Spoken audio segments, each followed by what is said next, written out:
Where you want your first scratch, Craig? Your choice. What are you doing with that key, Jake? I'm thinking of scratching your car. Well, you should stop thinking that. You're a little bit too precious with it. Don't touch my dart, Jake. Come on, it's for your own good. You'll thank me later. Move out of the way so you don't get hurt. I mean it. It's gonna happen. Jake. Might as well be from a Step friend. back, Jake.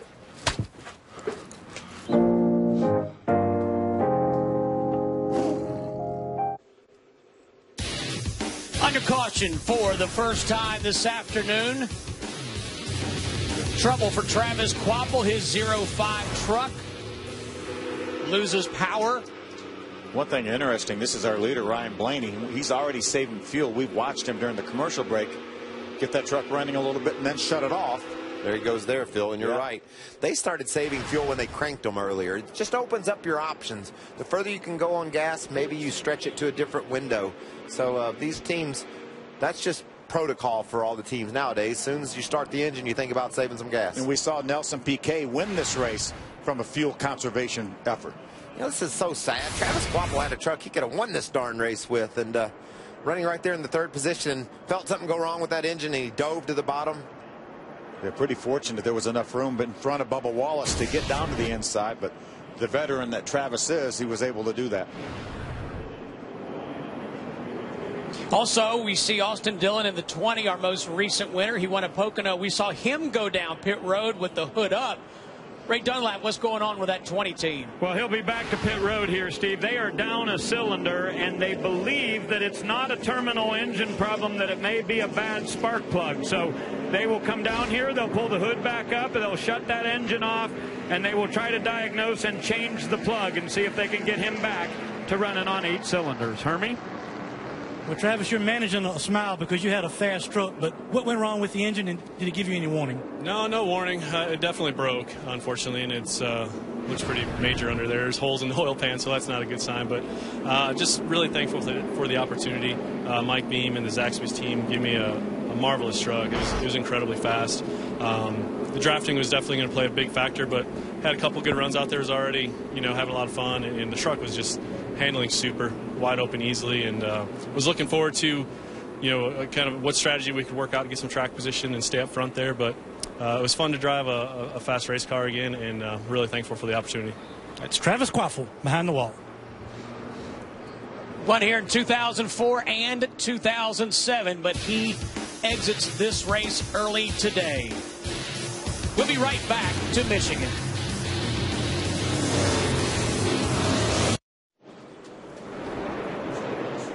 Race trucks to pit road.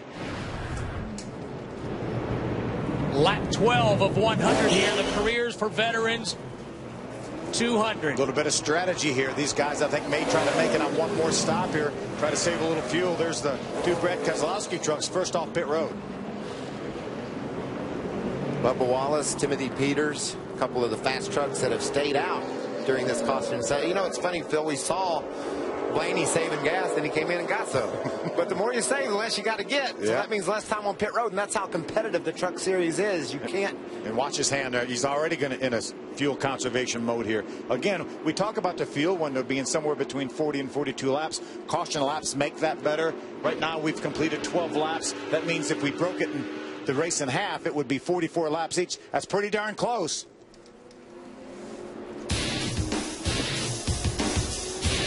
So strategy starting to play out here early in this race at Michigan. Stay with us.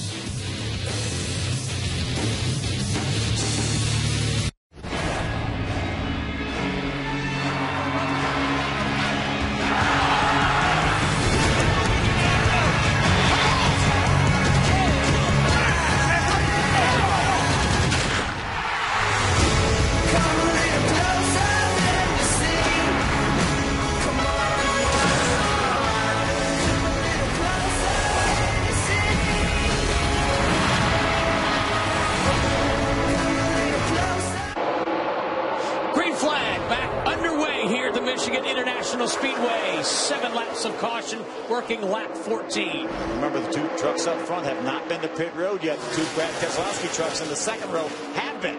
for just a splash of gas, though, so everything should be pretty even. And we've seen some great racing in the front. That's the speedy dry that NASCAR put down, cleaning up the mess from Travis Popple's truck. Look at the run that Timothy Peters gets on the bottom. We've heard a lot of energy from Timothy about how fast this truck is. He's making some ground down there, but he's not able to hold on. Bubba Wallace to the lead. Timothy's going to be able to get in line in front of the 19 of Joey Logano. See, look at Kyle Busch. He's down there by himself on the inside. The outside line's going by him.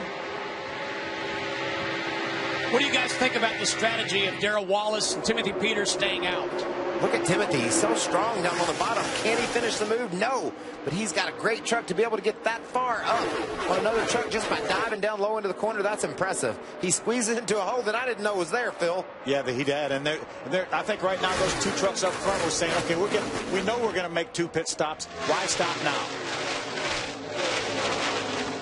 Maybe aren't getting the fuel mileage to make it on 1 stop like the rest of these trucks from this point on. Kyle Busch has raced from his 17th spot that he fell to when he got sideways up to 7th. So he's got a great truck, and he's coming. Looking on the outside here on Jeff Burton. So many of these trucks are good right now, Michael. That's why he's not able to make up any more ground. These other trucks in front of him are good as well. Now he's going to move to the inside. No, he's going to stay right behind that 29 of Ryan Blaney, trying to push him by Jeff Burton in the 13. Plus, he knows there's room up there on the high side that no one else is taking. He's running just a half a groove higher than the rest of the field, so he likes that. Look what happened to Jeb. Jeb thought he was going to town, and look at the world coming behind him. Comes Kyle to the inside of Ryan Blaney, see if he can make the move, trying to get up beside him. He's going to find a hole in between Johnny Sauter, the 98, and Ryan Blaney, right that we're riding with in the 29. Looks like Matt Crafton has a really fast truck as well. He was hanging right with Kyle Busch as Kyle's racing through the field. Kyle's able to clear Blaney, and Crafton isn't. See Johnny Sauter right there, that white and black truck, the 98, holds down the 4th spot. Kyle is going to look to the inside of Johnny Sauter. Johnny was real happy with his truck today. Hermie Sadler. Well, Steve, a lot of the trucks on my end of pit road that came down pit road were fighting a free condition, loose on entry, but not the 98. His truck was tight on exit, but really likes the drivability of it. He's working with the new crew chief this weekend, a veteran, Jeff Hensley. They came down pit road, fuel only, and took a little bit of wedge out of that 98. And Johnny has been very happy with this truck on the radio. Ray? Kyle Busch's truck was loose also, Hermie, so when they came into pit on lap number 12, they dropped the track bar about a round and a half. Kyle said he just got way up in the marbles, is why he touched the wall earlier when the 13 ran him up there. He said, make sure you go tell his spotter that I'll remember that, and it's not acceptable. We'll have to look at the video and see exactly how close that was. Sometimes you have a tendency to see it a little differently out the windshield, as we can see it from up here. But I did see just now that 19 of Joey Logano take over the 2nd spot from Timothy Peters in the 17. And, you know, we talked to Logano before the green flag flew, and he talked about that would be a handling truck. We've gotten far enough on these tires where handling is going to become a real factor. Kyle Busch dives to the bottom. He's going to try to pick up a spot up into the 3rd position. He's not going to clear Timothy Peters, but handling right now, the tires are hot enough, the fuel's burnt off enough on some of these trucks to where you got to figure that if you're going to be loose or tight, it's really going to show up now. On board with Kyle Busch, Timothy Peters able to slam the door for the time being. Darrell Wallace still the leader, followed by Logano. We can hear Kyle Busch feathering the throttle a little bit and not losing any ground. That means these trucks may not be running wide open around this racetrack that they were able to do in qualifying and in practice yesterday. A little bit warmer today than it was yesterday, too. Yeah, and the sun's shining bright. The track temps up. Kyle Busch drops to the bottom again below Timothy Peters. Timothy has the advantage of having Joey Logano right in front of him. You see Kyle pull over to side draft on Timothy, see if he can beat him down into turn number 1. You see that yellow truck back there, Matt Crafton? He's running in the sixth spot. That time by, he was 0.3 of a second faster than our leader.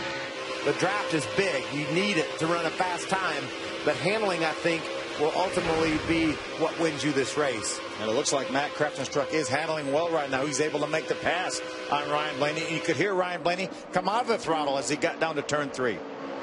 Ryan's hoping from a push there from Sauter to gain a little momentum, pull back up on Matt Crafton, and gets just that. You also see Jeff Burton in the number 13. He pulls up into the picture. There's Armand Carroga right behind the 13. He's in the 77 blue truck. Johnny Sauter is going to be pressed into double duty. Had not planned on doing double duty, but Ryan Truex had a hard crash in practice this morning in the Cup Series, and Johnny Sauter is actually going to drive that car tomorrow. Timothy Peters goes around Logano as well. So Kyle Busch and Peters. Here comes Matt Crafton. Matt's really fast today.